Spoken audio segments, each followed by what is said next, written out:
episode, Learn, Grow, Do, Repeat with Jamie Totino. We have a very special guest coming from the other side of the country, joining us today via Zoom. Our next guest is an Instagram specialist, international keynote speaker, the creator of the International Social Club membership and academy, also though a regular guest on the Channel 9 News in Perth.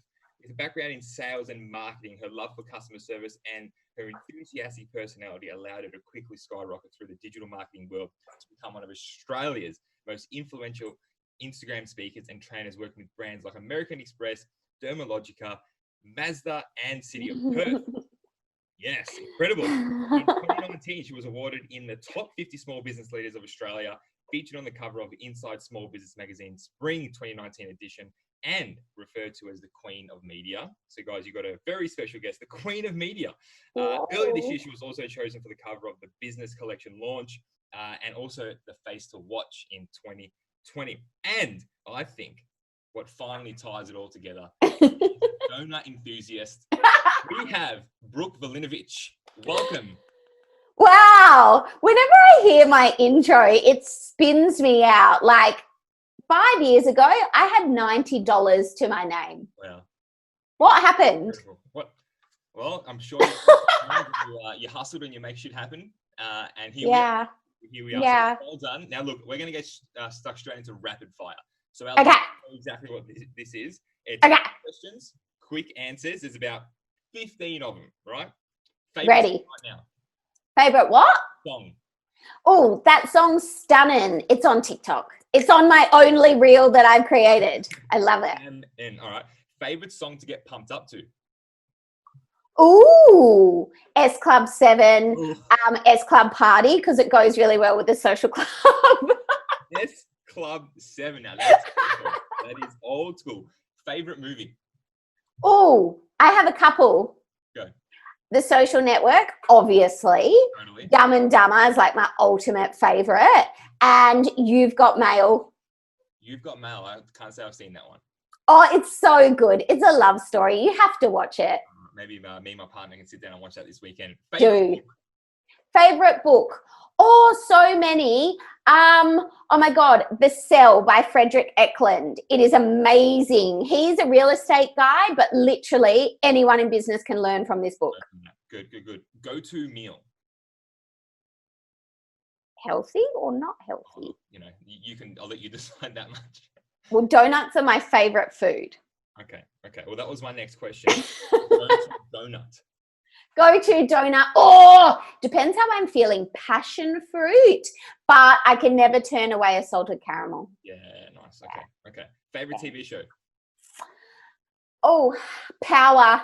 Yes. Have you seen it? Oh, have I seen it? Oh, so many people don't know what I'm talking about. Best TV show ever. That's another whole episode. Let's just talk Power on episode 2. I know. I love it. Just quickly, what do you think about the ending though?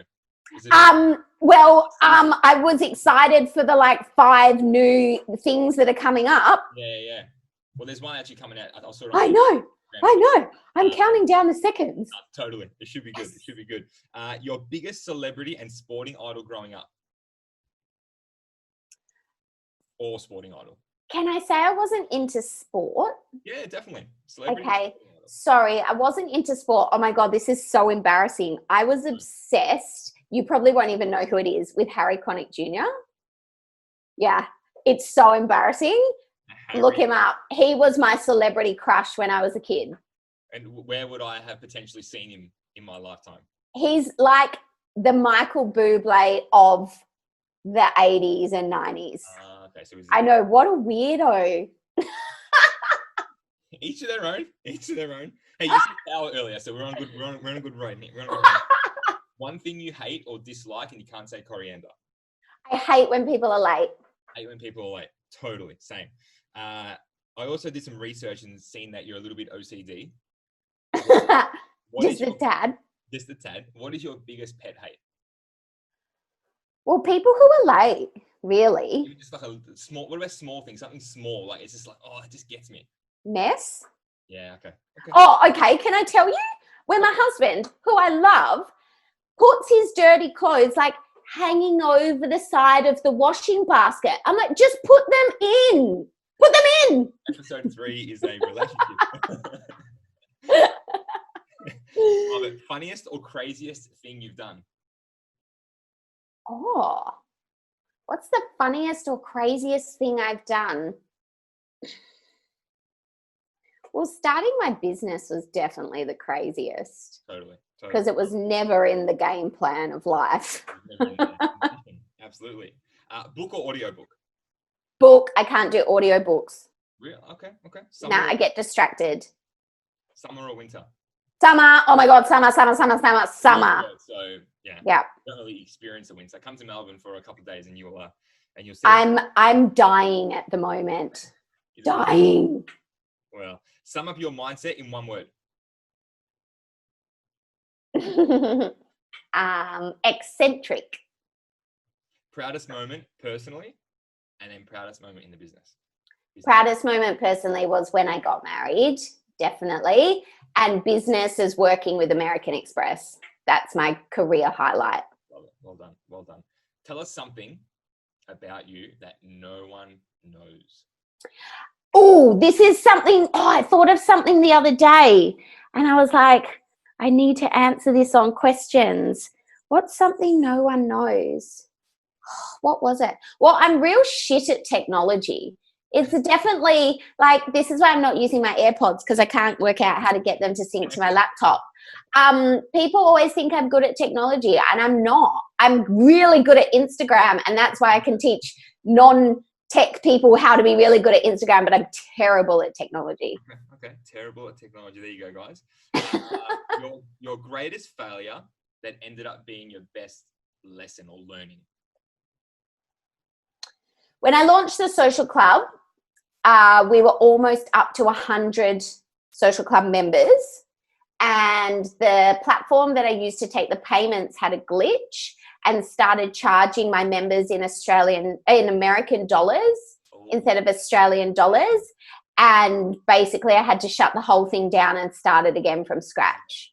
Wow. And that stung. I could just imagine, yeah. Well, yeah. 0 to 100, you build a business, bang, here it is. And all of a sudden it's like, oh, let's stop this. Yeah. That's epic. If you could choose one person in the world to have lunch with, 2-hour time limit, dead or alive, past or present, whatever it might be, who would it be? Mark Zuckerberg. Good one. I have so many questions. Like, why don't you ever reply to my messages? Like, seriously, man. Like, I don't know what you're doing out there, but seriously, like, get back to me, man. Legit. What was 10-year-old Brooke like? Nuts. Nuts. Yeah, just a mini version of me. This shocks people, but I was actually really shy as a kid. Wow, okay. Like really shy and really anxious about everything all the time. Like, what problems do you have when you're 10? But I thought I had many. Totally. Yeah. Okay. Last one. What's one trait or quality that if you were to look at the closest 5 people, like your social circle, that's common across them all, but one that's really important to you as well? Loyalty. The people in my social circle, or the people in my circle, have been in my circle for a long time. Totally. Yeah. Love that. Well, that's rapid fire. Well done. Yay! That was awesome. You got through it. My biggest takeaway is power. That is absolutely going to be. It's right so good. For sure. Got to love a bit of Tommy action. Absolutely. Are you Tommy? Are you team Tommy? Oh, I don't know. On the fence. That's not a good answer. But I love Ghost and his swag and his style. He's just cool. Just rolls up, gets it done. He's so cool. I love Tommy's rawness. He's just straight into it. Doesn't muck around either. But when I discovered power, I had to like purposely tap myself out because I got so emotionally invested. I had to keep reminding myself I wasn't in the show. So you're walking around Perth in in your suit with a backpack. With who knows what's in that backpack? Yeah. How good is that? Making phone calls, making burner phones. This conversation will end right there, guys. Yeah. Like, where else is this going? Absolutely. I like it. Look, let's get stuck into the story. Thank you so much again for being here. I really appreciate it. You said it earlier. It was not meant to be in the vision, not meant to be part of the plan. To be where you are now, it's like an expert in Instagram. And probably nothing else in technology-wise, as you mentioned as well. But let's go back. Let's take it back as far as you want. and let's build from there. But one thing I want to ask before we get into that, what's one thing that COVID has taught you that you've learned about yourself during this COVID period? It's so cliche, but that I'm so much stronger than I think. Yeah, COVID's been real rough for me, business and personal. I had a family member pass away in the middle of it, as well as almost losing my business. And here I am. So, well done. Yeah, Well done. thank you. It's been a rough couple of months behind the scenes. Yeah. Definitely. Well, again, you keep showing up, you keep leading, and still taking care of your own stuff. So well done. But yeah. So can I add one more thing to that? Absolutely. That I actually really do love what I do, and I would do it for nothing. Yeah. Okay. So that's you've learned that during this period that's come to you? It's not that I've learned it, but there were some days that were very dark with the mixture of my family member passing away and what was going on with my business. Yeah. And the only happiness in my weeks was when I was teaching my social club webinar. And it really solidified that I love this. I absolutely love what I do, because so many people during that time that knew what was going on were like, you need to take a break. But they didn't understand that my break of reality was when I was teaching, Cool. Well, again, like you had time to reflect and you had time to see what was important to you. Mm-hmm. You were able to realize that is the core. Mm-hmm. Yeah, I love that. Well, on that note, share where it all began. Okay.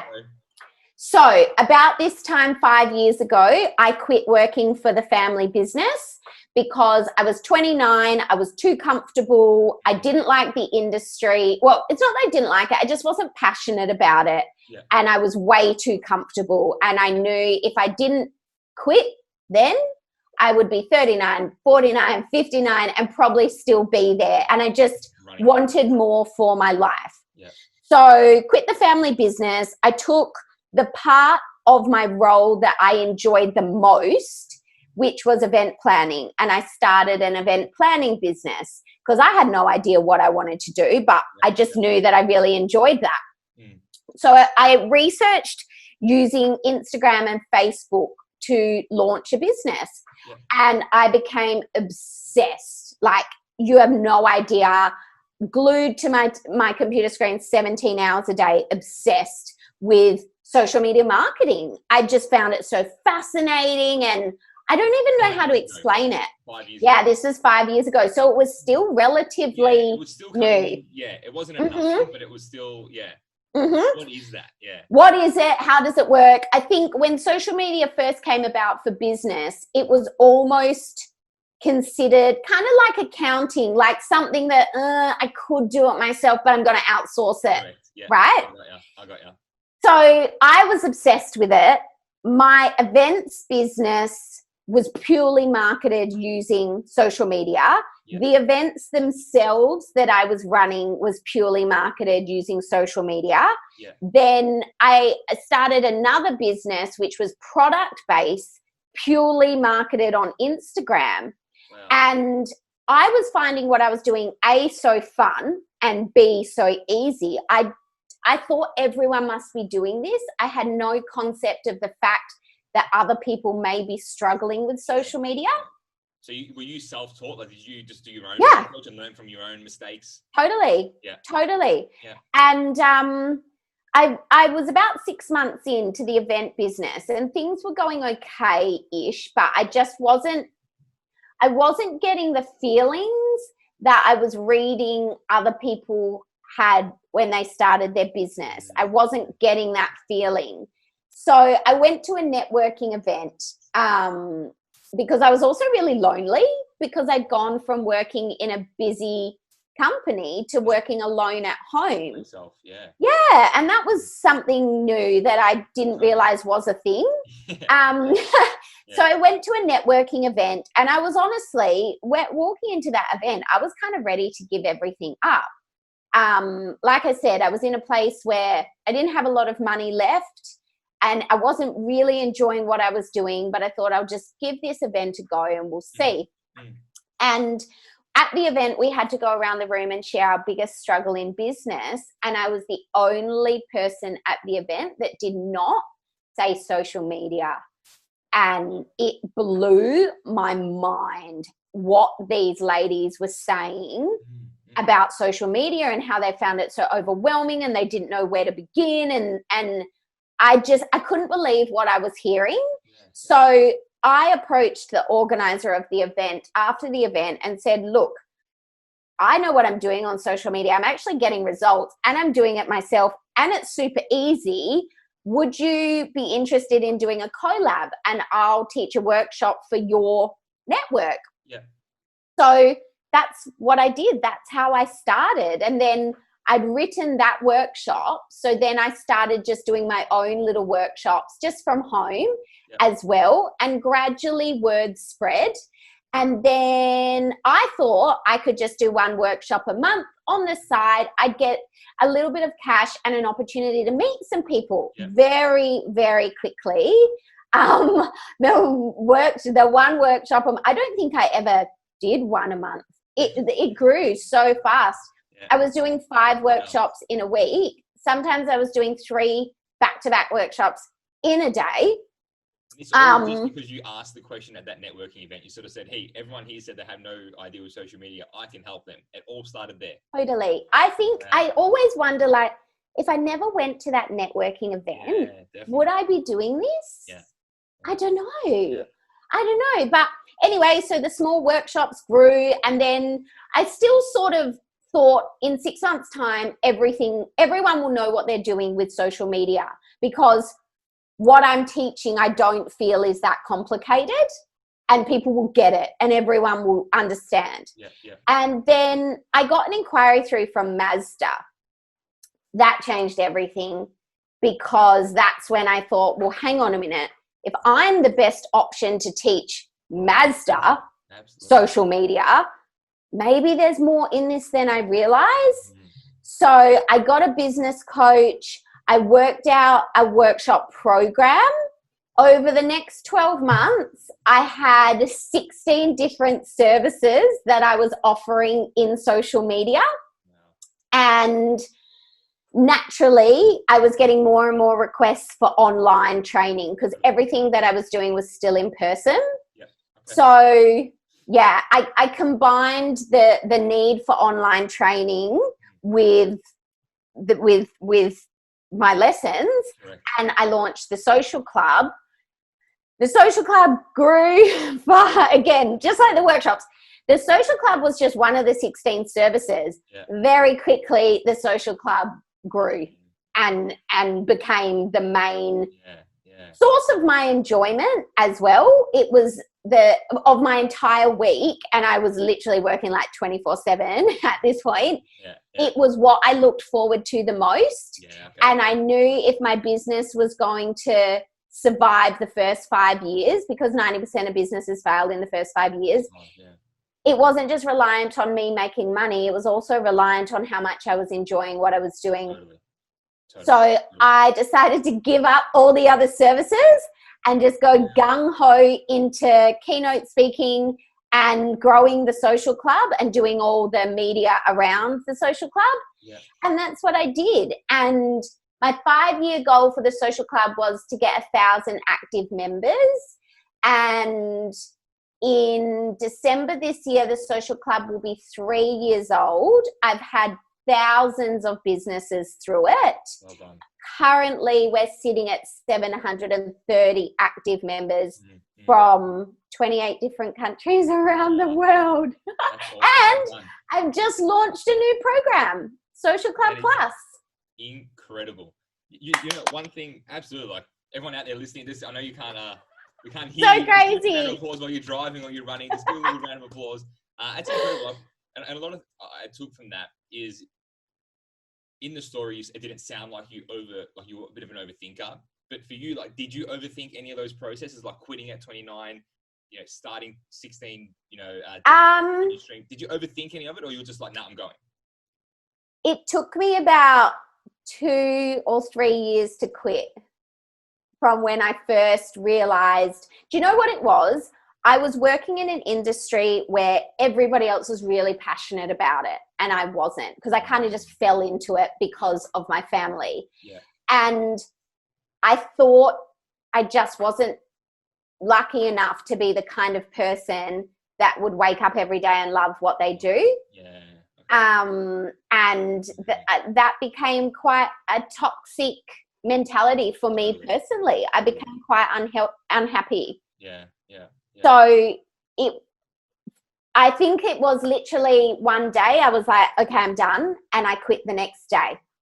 Wow. But it was a process, it was like a little bit if of that burning. makes sense. It was simmering, and then one moment it just went bang, I'm done. Yeah. And then you just went on your merry way, and it's incredible. You mentioned there Mazda as well. Like, what did that do for you personally? Like, was that a moment where you're like, wow, maybe I am as good as these people are telling me? Like, did you believe that you were incredible? Like you said there that. No, I never think it. Yeah. So I launched Social Club Plus yesterday. Yeah. My hands were shaking posting it because I don't know, you create something based on a need, but you still don't know how it's going to be received. Is anyone going to buy it? Is anyone going to sign up? Totally. And you're excited about it because you created it. Mm-hmm. But is that going to translate? Are other people going to get it? Yeah. But I announced it last night on Instagram. My social club community members get first dibs. So they got an email this morning, and within the first hour, we had 55 people not even say, I want in, sending us their stories as to why they should be selected. They're fighting for a spot. Totally. That's not even how it works. I was like, what is happening? Like gladiator time. Battle to death. Literally. But it's a really cool feeling when what you create translates and people get it. That's cool. I can definitely relate to that, like more so now, like I was saying yesterday in regards to the book. You write a book, you go through all that effort, you go through all that energy, you get editors and designers and people doing layout just for that moment where you're going to click like it's available. Yeah. And then you're sort of waiting on, is anyone even going to want to read my stuff? Like, buy my book. And I like that. I think it doesn't really matter what level you get to. There's always going to be like that little bit of.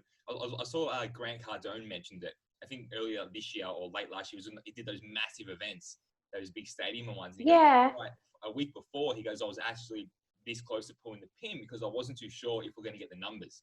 Yeah, wow. So it doesn't even matter what level you're at. Even someone like him still had that little bit of self-doubt. There's that time before you go live that your vulnerability factor is seeping through your pores. You're exposing yourself to the world. Totally. Media, and you're sort of hoping, well, what's going to be the reaction? Mm-hmm. Off the back of that, let me ask you this. That is probably something that holds a lot of people back. Oh, 100%. So 100%. How do you get through that? Like, how do you not let it hold you back too much, so to say? Because I'm the personality type that I do it first and think about it second. Think about the fears after it's done. Yeah, totally. You just got to dive in. And this is why lots of people don't. Because it sounds so cliche, but you've got to push through that fear to see what's on the other side. Yeah. I've got some questions around that, like a little bit later throughout, like about putting yourself out there, building the brand and being the face, so to say, whether it's your personal brand or an actual company, whatever it might be, like how to do that and effectively do it as well. You posted something a little while ago on your Instagram, and I found it very interesting, and for me, it really connected. It said, 1 million likes will never be enough if you don't like yourself. Yep. And, and I was like, that is probably some of the most truest words I've seen on Instagram. It's true though. It's true though. Incredible. You got to be your own biggest fan. Yes. It sounds quite arrogant, but it's not coming from a place of arrogance. It's coming from a place of when times are tough, the only person that will get you through is the person staring back at you in the mirror. Yeah, it's not cockiness. I believe it's more confidence. It's more like you're confident in yourself that, yeah, if shit does hit the fan, I'm all good. Yeah. I'll make it happen. And that's totally. And that's the thing. It's not about when you're winning. Correct. It's about when you're not winning. Yeah. And not winning is 50% of winning. Spot on. In the business world, people forget that. They're like, oh, you just think, look at that shop over there. They're open every day. They're looking great. But behind the scenes, yeah, knows what the hell's going on. That's the problem sometimes. But again, so Social Club, it's a global platform. What's Social Club about? Like, what's the core concept of it? Like, if I was thinking of joining or someone's listening, like, what is that? Like, what can someone expect from it, so to say? Okay, so the best way I can explain it is Social Club is like having a personal trainer for your Instagram to keep you active and accountable. So we give you all the latest updates, how you implement them, how you actually can get results with them for your brand rather than just posting for the sake of posting. Everything is strategic to get your business results, depending what your goals are for using the platform. Yeah. So and it's... Who's it for? Like, is it small, medium, like people that don't have a business? What is it? Anyone that wants to market their business on Instagram, that knows their audience is on Instagram. Like, I can't put your customer on Instagram, but if they are there, I can show you how to reach them and I can show you how to convert them into sales. Nice. And that obviously goes for even people that want to just build their personal brand, or whether they want to get to that stage. Totally. Brick and mortar sort of, or e-commerce, whatever it is. Yeah. Sort of business as well. I like it. Give us, for the listeners there, like 2 tips, 2 do's and don'ts.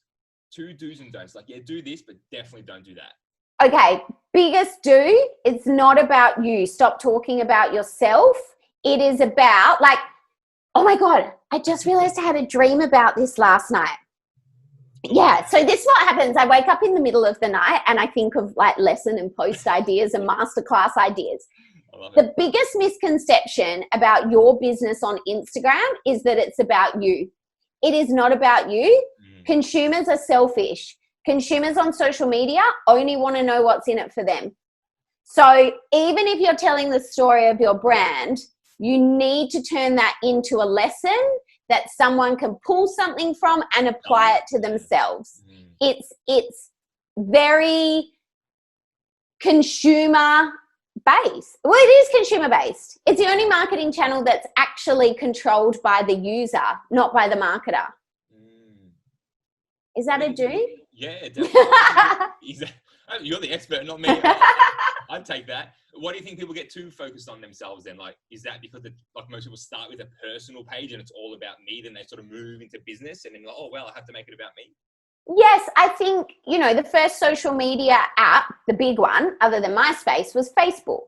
And what happens when you log into Facebook? You're prompted with the status bar that says, what's on your mind today? What are you thinking? So we're conditioned to make it about ourselves. Now, for business, you need to flip that and make it about your customer always, and what's on their mind today and what will help them today and what do they want to hear for themselves today. So what's going to impact them? What's going to give them value? That's what you're doing. That's all well and good. What's going to help me right now?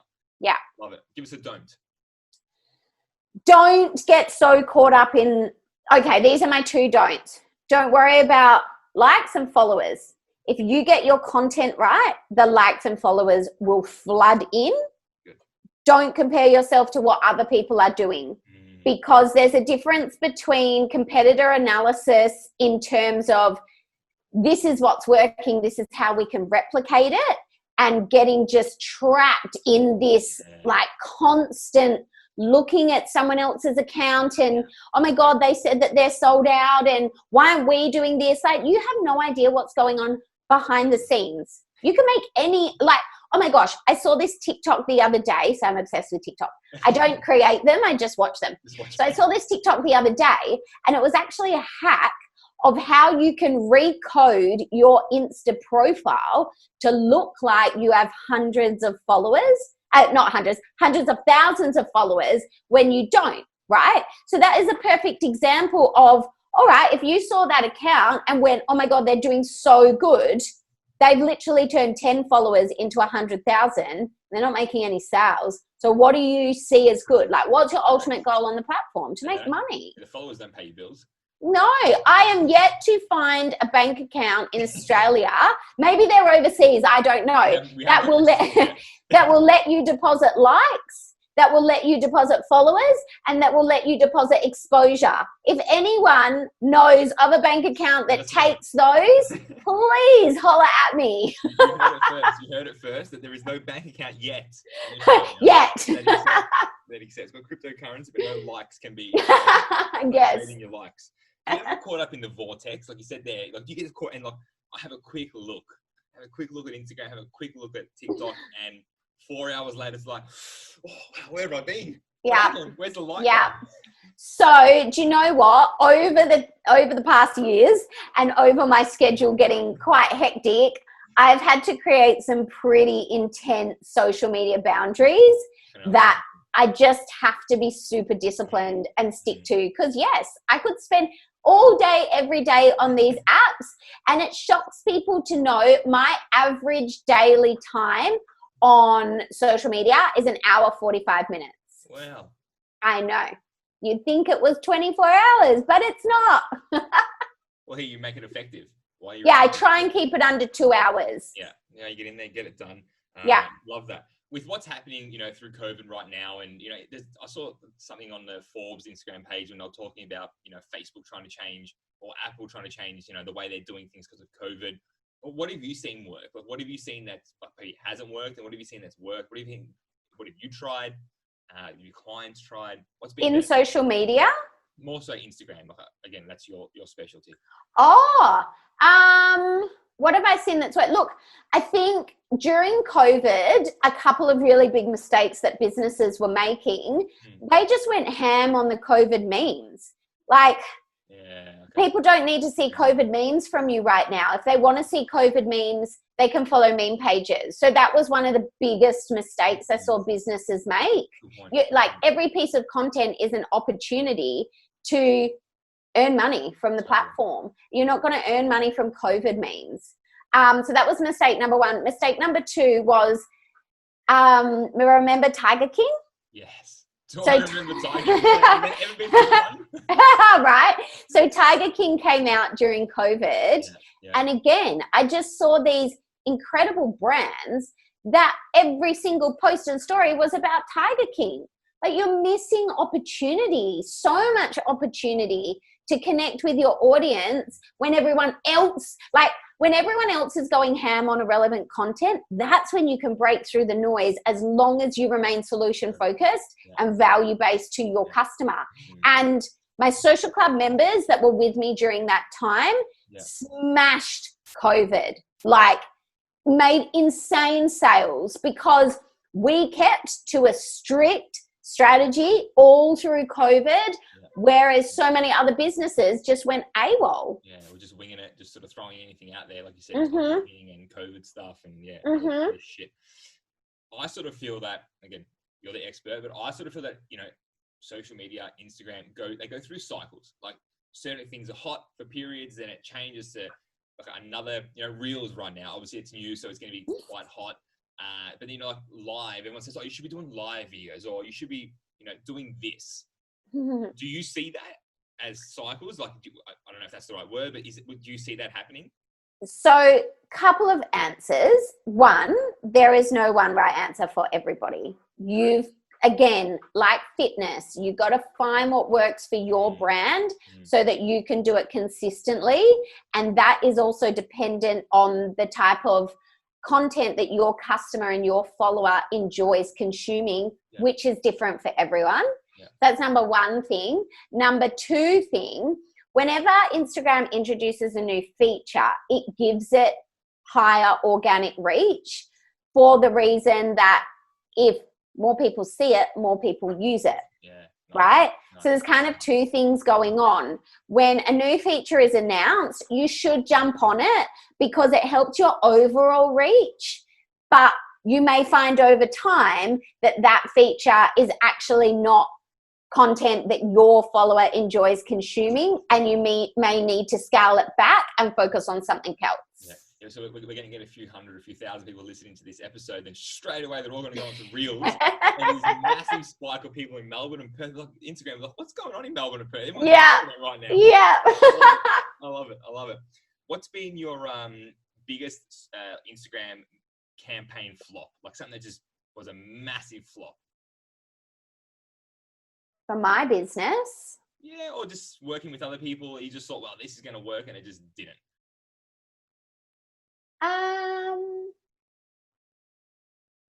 Nothing really. I haven't had one. That's good. I'm sorry to keep waffling about fitness, but it's the best way to explain it. Like, if you eat well and work out, you will lose weight. Totally. Instagram is the same. If your customer is there and you follow a strategy, you will get results. Yeah. It's just a matter of time. I like it. It goes with a bit of consistency. It goes with keep turning up, being disciplined. Mm-hmm. You know, like you said, following the strategy, following the process. I'm guessing having avatars, knowing exactly who that person is, how they want to be spoken to, and giving them value now. If someone's listening and they're like, you know what, I've tried a few different things. I've watched YouTube videos. I've done a 10-minute short course that cost me $90 from a bloody other ad they saw, but they're just not breaking through. Mm-hmm. What could be something that they could just go back to basics? What was that? What would be step number one? Just go and do this to get started. Like, this is going to be the best spot to start to then rebuild. Profile your target market. The biggest, most important step for Instagram success has nothing to do with Instagram. It's about knowing who your customer is, knowing who your follower is, because the more detail you know about them, the better your content can be created to be valuable to them, and then everything else falls into place from there. So if you're not getting results, I'd always start by reprofiling your target market and your ideal customer. Yeah. So again, okay, cool. Yeah, ideal customer, people that you want following you, and people that you're going to totally, because that's the basis. You need to get a following. So if your following is not there or it's not growing, that's generally the first step that people are getting wrong.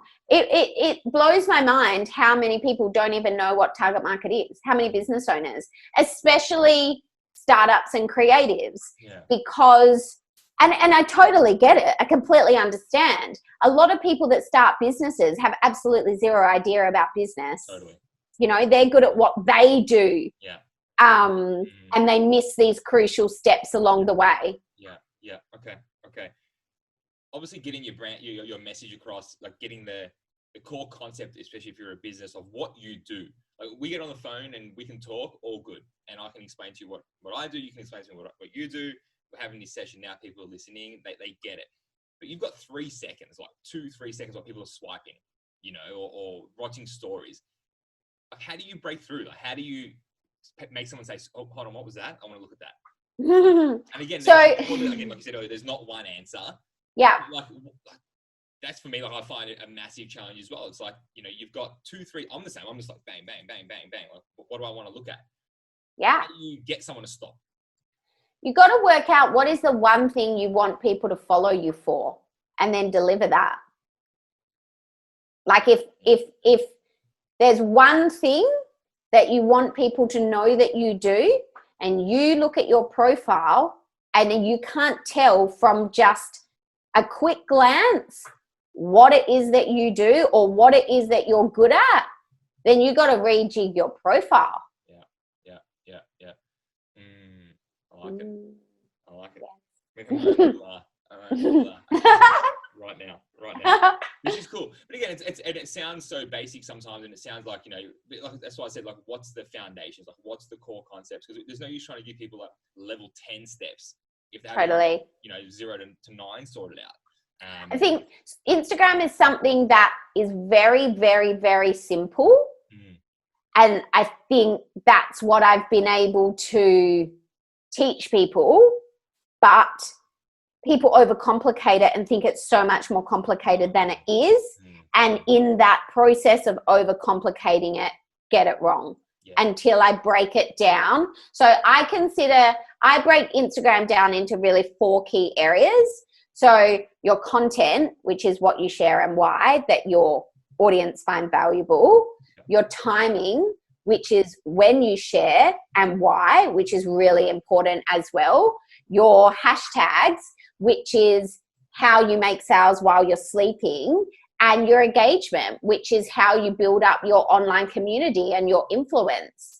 When you break it down like that and get all of those right, that's when it becomes a sales machine. And I know because I see it. I've seen it 1,000 times. I was about to say, you've proven I've proven it. Correct. Hashtags equals sales while you sleep. I like that. So hashtags are Instagram's inbuilt exposure, pre-exposure tool, right? It introduces your content to people beyond who just follow you. So hashtags ensure that when you wake up every morning, you have new likes, new comments, new DMs, story views, and sales. And if you're not getting that, you're using the wrong hashtags, basically. Or you're not using enough. People, one of the biggest misconceptions with hashtags is that you should only use a couple. No, that's absolutely untrue.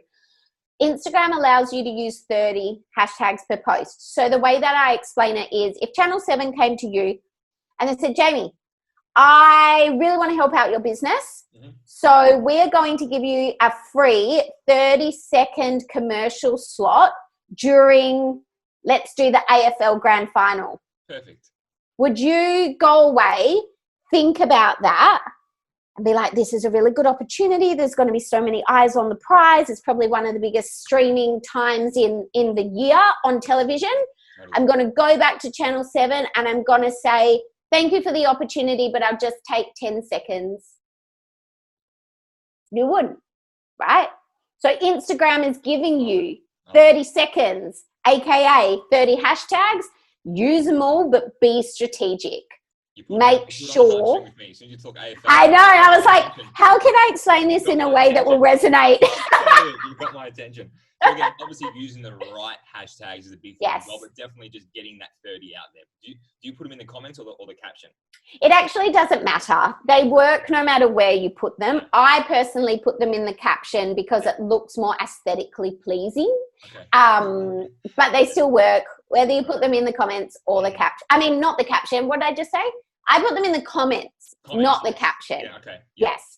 But again, another place people go wrong is they think about what they want to post on as their hashtags. Your hashtags need to be what your customer would be searching for, because then when you use them on your content comes up in the search results. That's how they find you. It's not about you. It's about them. Everything is about them. Totally, yeah. No, I like that. That's the first thing I learned especially when you like do keynote speaking and speaking from stage, and it's not about you. No, it's never about you. Nothing to do with you. It's about them. Totally. On that note of keynotes, your first keynote, how did you break into that scene? Okay, so just like everything else, I had no idea that was what I wanted to do. Yeah. So when I started teaching workshops, obviously you teach bigger and bigger workshops, and then people come and ask you to speak for their community. Team, yeah. So that was the first thing that happened to me. I had someone reach out, a networking group, and ask me to speak in like more of a seminar style environment. Yep. And it was really interesting because even when I was running events in the events business, just before doors would open, I would get really nervous. And even though I was behind the scenes, like I was not on stage or anything like that, I was behind the scenes, but I would get really nervous. And when I did that first speaking gig, I felt so cool, calm, and collected. Yeah. I think I only needed to talk for 20 minutes. I could have talked for 20 hours. Yeah. And it was a moment where I thought, wow, I actually really enjoy this. And I think I want to do this more. I think I like this. And so I got the Mazda inquiry, started working with a business coach, and she said to me, what's your 5-year plan? And I said, in 5 years, I want to be traveling the world speaking about Instagram marketing. Amazing. And that's what we did. That's what you did. Well done. What would be your proudest keynote? Well, definitely American Express still, but so American Express was meant to be an in-person event. It's just that COVID happened, and so then they had to do it online. I went to Dubai earlier this year and spoke at a massive conference there. That was really cool. Like when I was in Dubai, I was like, holy shit, I think I've made it. Like, yeah, that was awesome. That was really, really, really cool. That was for a beauty conference. And again, I was meant to go to a couple of places this year because they do that conference all over the world. But I had so much cool stuff lined up this year. Imagine. Yeah, and it all got canned. 2021, all good. 2021 was being a massive year. Yeah. But also, because I'm not traveling, I was able to launch Social Club Plus and create Social Club Plus, which I never, ever, ever would have done. Like, I've finally seen the silver lining of all this bullshit that has been 2020 because I wouldn't have been here. I had so much travel on this year for work, like such an intense schedule that I wouldn't have been able to have the time to put it together and deliver it. So that's the silver lining. I'm very excited and grateful for that. Well done. I couldn't have an IG expert, Instagram expert on without asking this question. Yes. We sort of touched on it earlier about the fear and, you know, what holds people back and how did you break through, but how do you be you? And sorry, let me reframe that a bit better. I know this sounds a bit silly, but like, it's not to some people. Like, how do you just naturally just go on there and hold the camera up and do a video? Or because again, I believe that's the number one thing holding 99.8% of people out there. When if they don't, hey, go and do a video on your Instagram page, and they're like, oh no, hide behind something, or you know, how did you do that? Well, firstly, it takes practice. So a bit of a background on me, I modeled for a really long time. I modeled from when I was like 8 till I was 24. So I was not uncomfortable being in front of a camera, but I was not modeling for myself. Like when you're modeling, you're, you know, acting, you're pretending to be someone else. But I'm sure that played a part in just being comfortable in front of a camera. Second thing is, when I launched my business, it was called Villa Management. I did not show my face online. I was hiding behind the logo big time. And then something that I was asked to speak at wanted a photo of me. And I was like, I don't have a photo of me. What do you mean? Why do you want that? Anyway, so I realized, fuck, if I want to be in this game, I just swore. Is that okay? Okay. If I want to be in this speaking game, I'm going to have to get headshots done. So I did a professional shoot, professional hair and makeup, professional photographer, got headshots done to use really just to submit for this speaking gig. And then I actually really liked the photos. I will have you know, I was wearing a $5 men's Kmart singlet with Rolling Stones on. It was my like OG like branding shoot. And because I actually really liked the photo, which I didn't think I would, because I was very vulnerable. Again, I wasn't modeling someone else. I was me. I was me. So I actually really liked the photo and I shared it on my Instagram and got more like likes, comments, reach, engagement than anything else. And I was like, fuck, okay. If I want to grow this account faster, I think I need to start sharing myself more because, you know, I'm very data driven. I'm very results driven. And I was aware of what content was growing my account faster. And it was me. Showing that. So, yeah, I think, and then also when I started Instagram and teaching Instagram, there was no stories. You know, stories didn't exist. So I actually personally started using. I know, but they haven't. What's it been? Like 3 years, maybe. 2010, 15? No, Instagram was released in 2010. Stories was 2015. Wow. I think, yeah. From memory, I'm probably wrong, but it's something like that. Hang on, I really want to know that. I'm going to Google it. So I actually personally use Snapchat. I loved Snapchat. This was before I even started my business. I loved Snapchat. Yeah. So I think then when stories was introduced for business, it was quite a natural transition. Totally. Just like, you know, Reels has been introduced, which is a direct copy of TikTok. I'm sorry, but it is. 100%. And it's that natural transition from one to another because it's something you're already used to using. My best piece of advice is, if you're scared about putting your face online, do a professional branding shoot, because you will look and feel your best. You're putting the best version of you out. And just like anything, when you start to see the positive feedback that comes from that and the growth of your business that comes from that, that's what you get addicted to. And that's when you start realizing, okay, I'll do it more and more and more. You start doubling down a bit on it. Yeah. Okay. Tell us. Or go on live TV, because that throws you really in the deep end. I honestly prefer live. Like, I honestly prefer Same. Go live and let's do this. If we do record, it's like, oh shit, I can get, got that wrong. Same. Oh my God, I'm exactly the same. I feel like such a noob when I have to like pre-record videos for stuff. It takes me longer. Same. It's so not my thing. Yeah. So you guys just put yourself out there, have some fun on live, and you'll, if people will laugh at you, but who cares? Don't worry about them. Tell us something about Instagram that's coming. You know, there's always things in the pipeline. Like, did you know about Reels before Reels were? Yes. Okay, so I've called it the Real Housewives. If you're running, if you're driving, put your notepad out and listen in. So I've called it the Real Housewives of social media, and Real spelled R-E-E-L.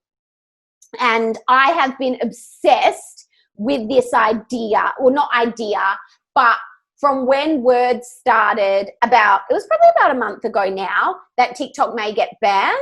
Yeah. Like, I'd just been, and I knew that TikTok was too big and too successful for Instagram not to jump on it. Totally. In some way, shape or form. Reels was introduced a long time ago. Like, the concept of it was introduced a really long time ago. I think like back in April. So, just in like the social media world. Yeah. Okay. So I knew something was coming, and all of the whispers were that it was the same as TikTok. And then when it got introduced last week, we can all see it's TikTok. So I realized that I needed to obviously be ahead of the game, and did a lot of, invested a lot of time into being more mindful when I was consuming TikToks. I wasn't on there, once again, I wasn't on there for me. Yes. I was on there looking at what brands were doing, what was working, what was getting really, really good engagement, because I knew eventually, and just like Instagram always does, with zero announcement, boom, something is dropped. And I have thousands of businesses turning to me saying, well, what do we do? So, you know, I'm very lucky to be in a position where I love this stuff. And I was staying very updated on the Real Housewives of social media in terms of what Donald Trump was doing and TikTok and all of that. So I was able to teach it straight away, you know? Love it. That's cool though. And I love that you had that proactive, let's wait till eventually it comes out and then we'll do some research. You were like, no, I'm going in now. I'm going in because, you know, I would be a fool to not understand that my business is very, very, very, I'm in a very fast-paced, forever changing world. I get bored really easy. So that works really well for me. And I'm so invested in the story of this. But I would be a fool to think that I could, you know, sit comfortably for a day and not think anything was going to change. And just think that you can sit on cruise control for the next couple of years. Totally. With Reels, what's a tip? Guys out there, Reels, do this. Oh, okay. This is the easy, like everyone who was not on TikTok has let Reels really overwhelm them. All you need to do. I was not a TikTok. Okay. So all you need to do to create your first reel is go through your camera roll, find something of value to your customer, open Reels, swipe up on the screen, select that video, add some music over the top, add a caption, boom, that's your first reel, done. Everyone has been like, oh my God, Reels is introduced. I need to turn into James Cameron and I need to create the next avatar in a 15-second clip. Like, you actually don't need to do that. Leave that to James Cameron. Totally. Okay? We're going to create the next power, but Well, the next power. But it's like I said, everyone automatically thinks of the most complicated option when it can actually be really, really easy and really simple. I love it. Well done. Well done. See, guys, just go in your camera roll, make something happen, put it out. Make something happen. Caption. Love it. Yes. What are your top 3 habits, Brooke? What do you think allows you to perform at your peak and to do what you do? And I think one there was going back and doing the research and being on top of the game. Yes. Yeah. What are some of your habits that you do on a daily basis? So when I first started my business, I would just like to let people know that I would work all night and get up at like 10 o'clock and start work in the afternoon and work all night. And I got in this obviously not great cycle.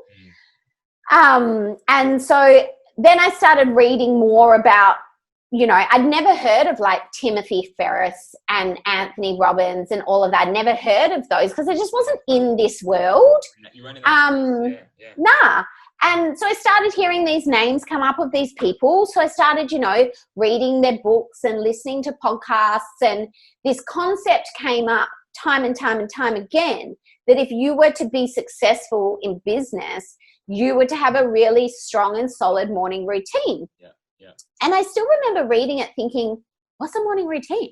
What are they even talking about? Yeah. So I invested into learning what people's morning routines were.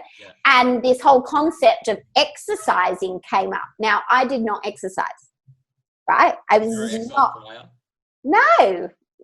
my thing. My exercise was going clubbing from Thursday to Tuesday. Like, that was my fitness. And I was skinny, so it must have worked. So yeah, I was hearing time and time again that these people would get up and they would exercise. And I was like, fuck, all right. If I want to be successful, I guess I'm going to have to get up and exercise. Yeah. So I did that. I dragged myself out of bed at 5 a.m., went to a fitness class, and I only started with doing it a couple of days a week. But very quickly, I noticed my productivity levels and the clarity of my thoughts and my general sort of like outlook on life and energy levels were way better on the days that I did that versus the days that I didn't. Yeah.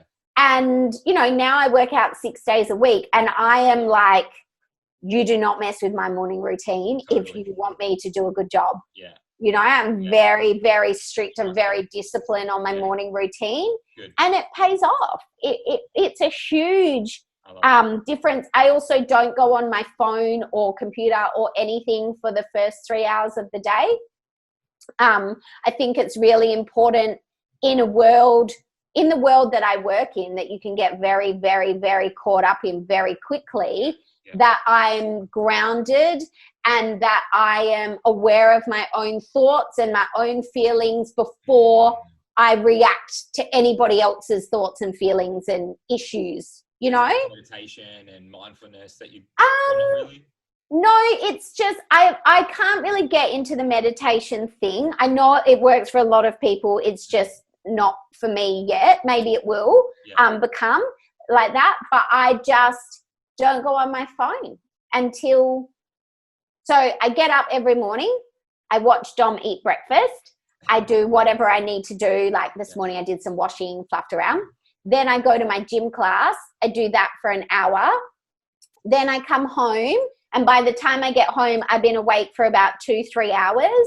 And then I walk on the treadmill for an hour while I do my Instagram engagement. Nice. And then that's me done until I have to do my posting for the day. Mm-hmm. So I guess that's my type of mindfulness, in that I'm not aimlessly scrolling.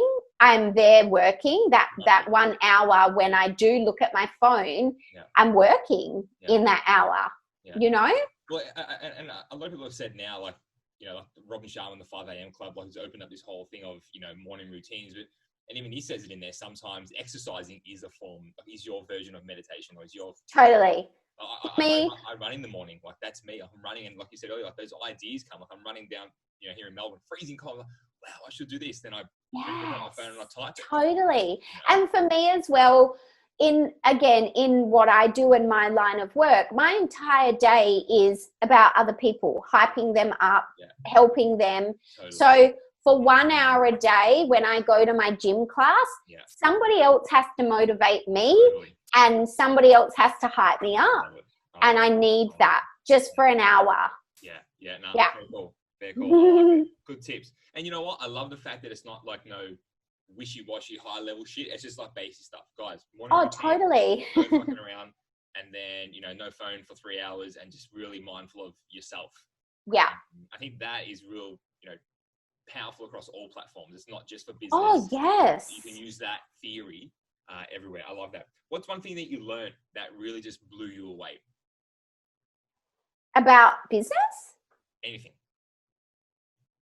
Oh. One thing you learned in life, you're like, wow. Oh, what's one thing I learned in life that blew me away? The more you are yourself, the more successful you will be. 1000%. You try and be like someone else, you are going to struggle to make it in this world. Especially with social media and totally. If we go back like 8 years ago, 5 years ago, it was nowhere near as consuming as what it is now. Imagine what it's going to be like in 5-10 years. Totally. So I think now's a great time, if you're wanting to get into that space, make it more about you, like get into that habit. I love that. I love the fact that you said like it's not about you as well as, it is about the client, but then your feed needs to have you. It needs to have your presence of it. Your audience, it's something that I think is so special about social media, is that there's an audience for everyone. And the more you're yourself, the more you will attract people who love you for you. And the quirky things that you do that people will notice. Like we were talking about this before we started recording about the jumpers thing. How many people notice my jumpers? I don't even notice my jumpers. Today, I'll put that on. Totally. But again, that's just me being me. And now it's kind of become a thing. And even like, the donut thing. I didn't realize that was a thing. I just like donuts and I share eating them all the time. And it became a thing. The Rolling Stones thing. I love my vintage teas. I always have. I didn't realize it was something that people sort of branded to me. And then someone made a meme, and it was that scene from Mean Girls. And it was like, I saw Brooke Vulinovich wearing a Rolling Stones tee and hashtags. So I bought a Rolling Stones tee and started using hashtags. And it was so funny. And I was like, fuck, okay, this is a thing. I had no idea. And you're just being yourself and you have no idea how much it resonates with other people. Correct. Was there a moment, and you sort of touched on it earlier, but was there a moment when you said like, shit, like this is real? Every day of my life. I shit you not, every day of my life since I started my business, well, probably since the Mazda gig, I wake up and I'm like, holy fuck, I love what I do. I'm so happy and I'm so excited that because I know what it feels like to not feel like that. I know what it feels like to get up every day and go, oh my God, I have to go to work again. I really don't want to do this. And it's that constant like comparison of I really, really, really get like how many people get to wake up every day and just be so excited for what their day holds? Isn't that the ultimate goal, whether you're working for someone else in your dream job or working for yourself, to wake up every day so excited because you just love what your day holds? What even if you're a mum, if your full-time job is being a mum or a stay-at-home dad, but that's what you want to do and you love that and you get so much joy and happiness and 100%. That fills your soul, isn't that the ultimate goal in life? Be the best at it. No, I love it. On that, just a quick one that you sort of sparked it. Was there like what for you? People say, "Oh, I can't find my passion. I can't find my purpose. I can't find that business. I can't find that thing for me to do." Like, do you have anything to say to that? Speak to that? Like, is there anything that? Yeah. I want you to know that it is out there for you, because I felt like that. I thought I wasn't that person. I just thought that's a type of person that exists, that I just wasn't born like that. Keep testing and trying different things until you find that thing, because you're only going to find it if you try. Yeah, true. Yeah, true. Well, totally. You got to put it out there to eventually see, is it the right thing or is it not the right thing? Totally. Even, you know, I pivoted 3 times from even starting a business. I started one and I started another one, and then I'm now doing what I'm doing now, but it took 3 goes to get that. Totally. You just own it on the journey. You own it. Like, this is where we're going. This is what we're doing. Yeah. Yeah. No, I love that. And also, I think be aware of what people say you're good at. Or like, all my school report cards, I wasn't the smartest kid in the class, but all my report cards, I was in trouble for speaking. Always. And when my teacher parent interviews, my teachers would always say to mum and dad, Brooke talks too much. Now that's what I get paid to do, you know, and I have such a problem with the school system. Again, that's episode 4 now. Yeah, for that reason. But so that was one thing that I think about, you know, from growing up, that was said as a bad thing, but it was something. And then also, remember how I said, like, I used to use Snapchat, but just for personal. Yeah. So many people would say to me, like, your Snapchat, I'm so addicted to your Snapchat. I love your Snapchat, which this was before I even started a business. Totally.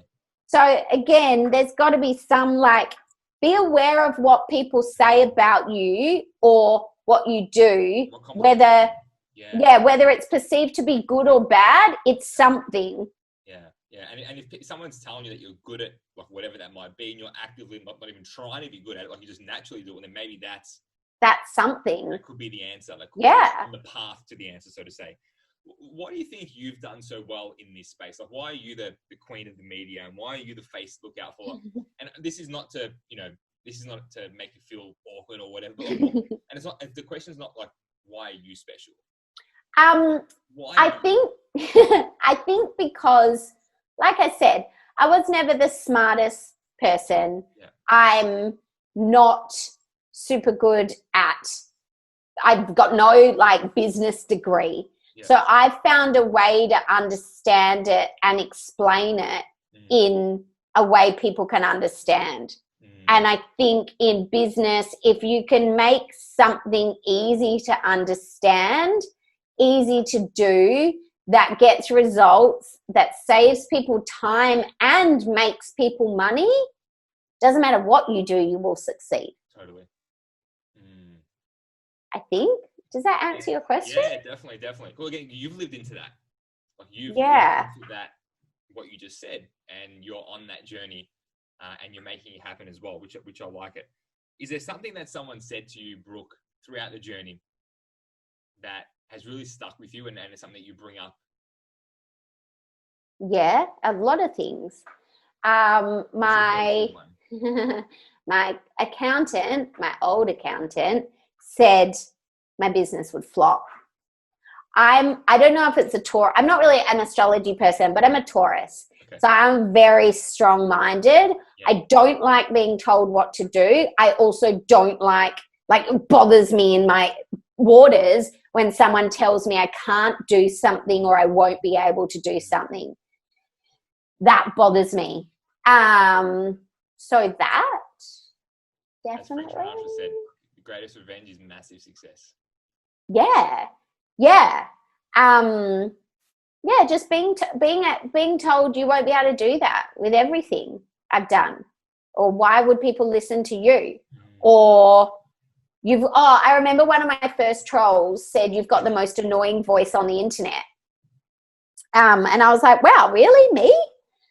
Surely there's someone more annoying. Just throw it back at them. I'm sure someone else is more annoying than me. Yeah. But all of those, just all of those sort of things, just people saying you can't do something really bothers me. I don't like it.